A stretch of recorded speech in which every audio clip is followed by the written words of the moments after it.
Salut à toutes et à tous, aujourd'hui je vous retrouve pour une vidéo que je suis très heureuse de faire. Pourquoi? Parce que je vais vous parler dans cette vidéo d'une femme, d'une auteure, d'une personne tout simplement que j'admire et que j'aime vraiment profondément. Je suis très heureuse de pouvoir vous parler aujourd'hui de Nawal El-Saadawi. Alors je pense que vous êtes plusieurs à ne pas connaître Nawal El-Saadawi, ce qui est dommage mais ce qui est également normal étant donné que la littérature ou même la pensée arabe dans son ensemble n'est vraiment pas mise en valeur en France et c'est très dommage. Alors, Nawal El-Saadawi, c'est tout simplement pour commencer une auteure égyptienne. Mais je pense que Nawal El-Saadawi, c'est loin d'être simple, dans le sens où, moi personnellement, la manière dont j'aurais envie de vous la décrire en premier, c'est tout simplement une personne très plurielle. Effectivement, c'est une femme égyptienne, effectivement, c'est une auteure, mais c'est également une féministe, c'est également une personne engagée politiquement, c'est également une docteure, une psychiatre, qui a produit une œuvre qui se caractérise par la place très importante qui est accordée à la femme, aux femmes, désolée, plutôt à la féminité, on va dire ça comme ça, avec une honnêteté dans l'écriture qui parfois peut être assez déstabilisante, mais qui fait vraiment toute la force de son écriture. C'est vraiment une auteure que j'aime, même si son style ne correspond pas forcément à ce que j'aime d'habitude. Elle a une acuité assez incroyable pour ce qui est des analyses psychologiques mais également sociales et ça se retrouve fortement dans ses livres. Nawal El-Saadawi est née en 1931 au Caire. Elle a fait des études de médecine, elle est devenue psychiatre. Elle a été enfermée sous El-Sadat, pour son engagement politique, pour ses prises de position. Elle a été libérée sous Moubarak, mais toujours ses prises de position, aussi bien sur la religion, sur les institutions, sur les traditions, sur les violences faites aux femmes dans la société égyptienne, ont fait qu'elle a dû s'exiler et qu'elle a été menacée de mort à maintes reprises. Donc c'est une personnalité extrêmement forte qui a pris des engagements et qui a osé prendre la parole, qui a osé écrire et produire sur des sujets qui sont extrêmement importants et encore très tabous en Égypte, qui est quand même si j'aime beaucoup le pays, l'Égypte c'est un pays arabe où la place de la femme est très problématique.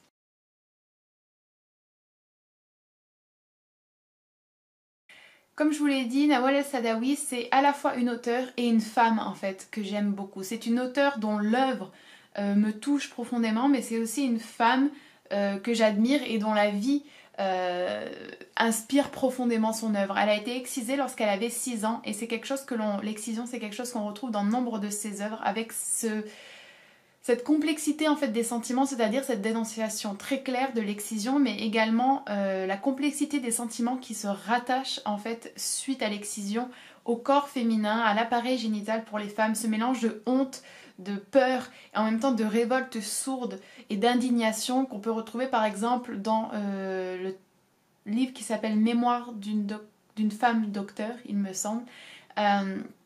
Et ça, c'est quelque chose que l'on retrouve dans toute son œuvre. Le tout premier livre que j'ai lu de Nawal El-Saadawi, c'est Woman at Point Zero. Donc je pense que c'est Femme au point zéro. En fait, j'ai lu beaucoup des œuvres de Nawal El-Saadawi en anglais.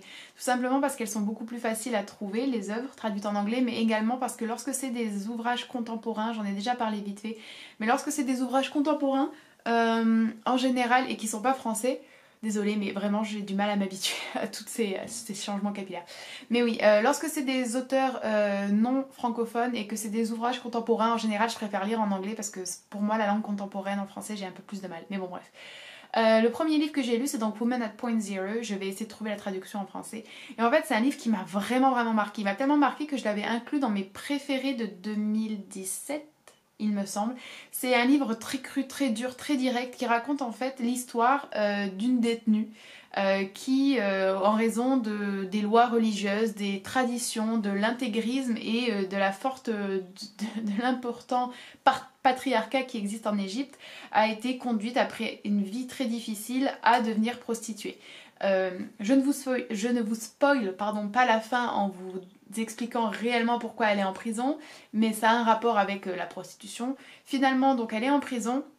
Et en fait, Nawal El-Saadawi, psychiatre, vient lui rendre visite et récolte son témoignage. Alors il est assez dur d'évaluer la part de fiction et la part de réalité dans ce témoignage, mais tout ce qu'on sait c'est que les deux sont fortement mêlés.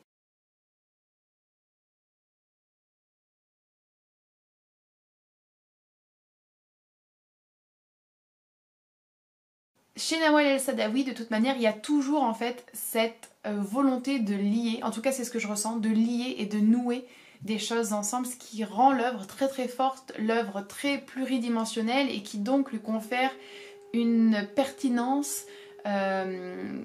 qui est à mon sens indéniable. On retrouve toujours chez Nawal El-Saadawi le corps, la sensualité et la sexualité. C'est des thèmes qui occupent une place vraiment importante dans son écriture, aussi bien dans une dimension personnelle, c'est-à-dire la découverte de soi, la réappropriation de son corps, une sorte de libération par la sensualité, aussi bien dans le refus d'être sexuel que dans l'affirmation et l'accomplissement de ses propres désirs sexuels, mais également une dimension plus sociale, une dimension plus collective dans la dénonciation en fait des limites et des violences qui sont faites aux femmes dans la société égyptienne, de la diabolisation de leurs désirs et de la frustration qui s'ensuit, qui est extrêmement nocive. Et c'est quelque chose que l'on remarque également, donc je ne vous ai pas montré, mais voilà les petits livres de Nawal El-Saadawi. Et par exemple, ça c'est quelque chose que l'on retrouve dans Femmes égyptiennes, tradition et modernité, qui est le seul livre de Nawal El-Saadawi que j'ai en français aux éditions Antoinette Fouque, et je vous referai une vidéo sur cette maison d'édition, je dois la faire depuis longtemps. Et en fait là-dedans elle retranscrit de manière très brève des rencontres ou des cas en réalité, vu qu'elle était psychiatre, de femmes qu'elle a reçues, de patientes, et on se rend compte bien évidemment de l'importance du psychosomatique au niveau de la frustration sexuelle, des interdits, de la place très tout simplement très soumise et très contrôlée et codifiée de la femme dans la société égyptienne, mais pas que, mais bien évidemment je me concentre sur la société égyptienne dans cette vidéo là. Ce qui est particulièrement intéressant à mon sens dans l'écriture et dans les œuvres de Nawal El-Saadawi, c'est l'hybridité qu'on y retrouve. Alors c'est-à-dire que l'hybridité elle se retrouve sur plusieurs plans. Premièrement dans les thèmes. Comme je vous l'ai dit, il y a quelque chose de très personnel, de très intime dans l'écriture de Nawal El-Saadawi. Il y a vraiment cette découverte, cette exploration de soi.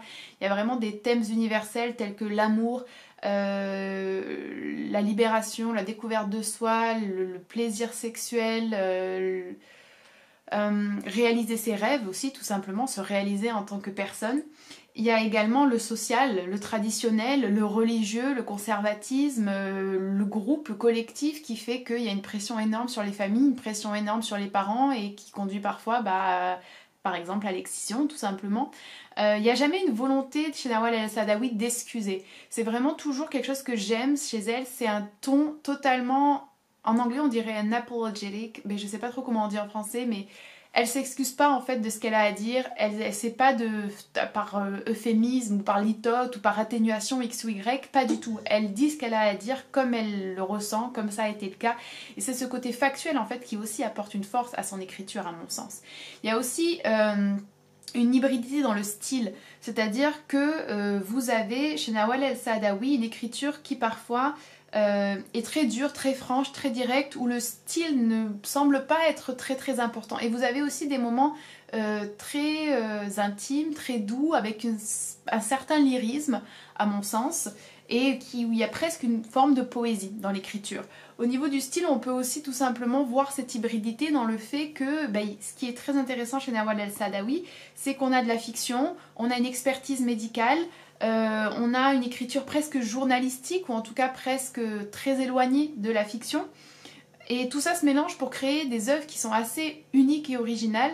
Elle a une œuvre au sens vaste, qui est très très importante. Elle a beaucoup écrit, et elle a écrit de manière très diverse. Donc elle a écrit des nouvelles, elle a écrit des romans plus ou moins longs, elle a écrit des pièces de théâtre, elle a écrit des livres comme celui-ci, Femmes égyptiennes, qui n'est pas de la fiction, n'est pas un réel ouvrage de littérature. Même ses livres sont très différents. Comme elle est maître de conférences, elle écrit aussi des discours, des cours. Donc il y a vraiment une pluralité à tous les niveaux de son œuvre, ce qui est quand même assez remarquable, à mon sens, personnellement.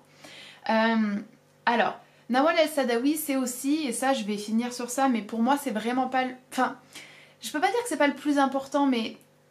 Comment vous dire ça? Bon, vous allez comprendre. Nawal El-Saadawi, Selon avec qui vous allez en parler, c'est aussi une figure très... Alors c'est une figure très controversée, point barre. C'est-à-dire que si vous parlez avec des hommes, avec un certain milieu au pouvoir... Enfin, si vous parlez, je pense pas que vous allez parler avec ces gens-là, mais on va dire que dans la sphère des hommes égyptiens, des traditionalistes égyptiens, probablement de beaucoup de religieux et des personnes au pouvoir, bon, Nawal El-Saadawi, c'est une personne, voilà, non désirata, n'est-ce pas? Elle n'est pas vraiment la bienvenue.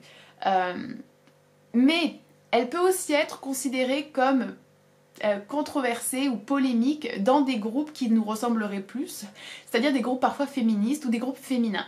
Elle a eu des prises de position, par exemple sur le voile, qui sont très très semblables à celles d'une autre, alors elle n'est pas écrivaine de fiction, mais une journaliste égyptienne qui s'appelle Mona El-Tahawi, dont je parlerai peut-être une autre fois. Alors en fait tout simplement Mona El-Tahawi et Nawal El-Saadawi, elles sont contre le voile. Elles considèrent que le voile c'est une soumission de la femme, ce qui bien sûr ne passe pas forcément dans toutes les sphères. Alors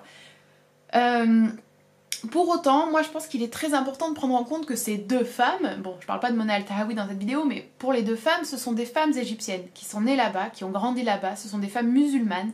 En tout cas, Mona El-Tahawi c'est sûr. Nawal El-Saadawi, maintenant que j'y pense, j'ai un petit doute. Mais bon.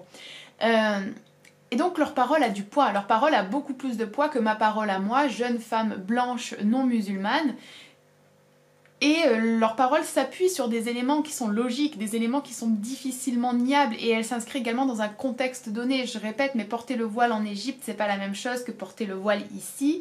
Et même au-delà de ces différences contextuelles, on peut s'interroger sur les raisons, pas du voile forcément, mais de tout code religieux ou de tout appareil dogmatique qui impose certaines lois sur les croyants et les pratiquants. Donc voilà, je pense qu'il ne faut pas non plus s'arrêter à ces idées-là chez Nawal El-Saadawi, mais il ne faut pas non plus les ignorer. Ça fait partie de sa pensée, ça fait partie de ses engagements, de son expérience à elle, et je vous encourage très fortement à lire son œuvre. Elle est très très très très intéressante, je trouve que c'est bien écrit, vraiment, pour une écriture contemporaine, ce qui n'est pas mon genre, mais c'est bien écrit, les thèmes sont importants, les thèmes sont forts, il y a une honnêteté dans l'écriture, il y a une force et comme j'ai dit, une acuité dans l'analyse des personnages, dans l'analyse des situations, des contextes. Nawal El-Saadawi mériterait d'être beaucoup plus connu à mon sens. Il y a également un reportage qui est disponible sur YouTube, donc je vous mettrai le lien en barre d'infos. Si vous arrivez à trouver les livres en français, bah, lisez-les en français si vous préférez. Sinon, la plupart de ces livres sont assez facilement trouvables en anglais. Et ils sont relativement assez courts, donc c'est quand même des lectures assez faciles. Je vous recommanderais vraiment pour commencer Woman at Point Zero. Pour moi, c'était vraiment un des meilleurs. Après... ils sont quand même tous très bien. Je sais qu'il y en a deux que j'ai pas lus qui sont très connus. Un avec l'imam, je crois que ça s'appelle La chute de l'imam. Et un autre qui est à propos du Nil. Enfin, il y a le Nil dans le titre. Donc voilà, je suis très heureuse d'avoir pu vous parler de Nawal El-Saadawi. N'hésitez pas à me dire si vous la connaissez. N'hésitez pas à me dire si vous avez envie que je parle d'un auteur ou d'une œuvre en particulier dans ma prochaine vidéo Amour. Si vous avez aimé ce genre de vidéo et si vous avez envie de m'aider, je vous parle juste très rapidement de mon Patreon parce que comme vous pouvez peut-être vous en rendre compte, ces vidéos demandent du temps, de la préparation, de la recherche. Et bah, c'est beaucoup de temps, beaucoup d'énergie qui sont investis dans ces vidéos et j'aimerais en faire beaucoup plus. En fait, mon objectif, ce serait de pouvoir faire une vidéo amour par semaine après l'agrégation, mais ça demande vraiment beaucoup de temps. Et si vous pouviez m'aider avec 1 € par mois sur Patreon, ça serait génial. Par exemple, si juste 200 ou 300 personnes se disaient oui, après tout, c'est un contenu que j'aime, c'est un contenu qui a de la valeur et une importance pour moi, et que vous aviez envie, parce que vous le pouvez, bien sûr, il ne s'agit pas de mettre qui que ce soit dans une situation difficile, de donner 1 € par mois, bah, ça ferait une différence assez conséquente pour moi de l'autre côté. Voilà. Je vous remercie d'avoir regardé cette vidéo, n'hésitez pas du coup à aller checker mon Patreon, c'est comme Tipeee en gros, mon Twitter, et si vous le voulez également mon Instagram, je poste beaucoup là-dessus, et je vous dis à la prochaine.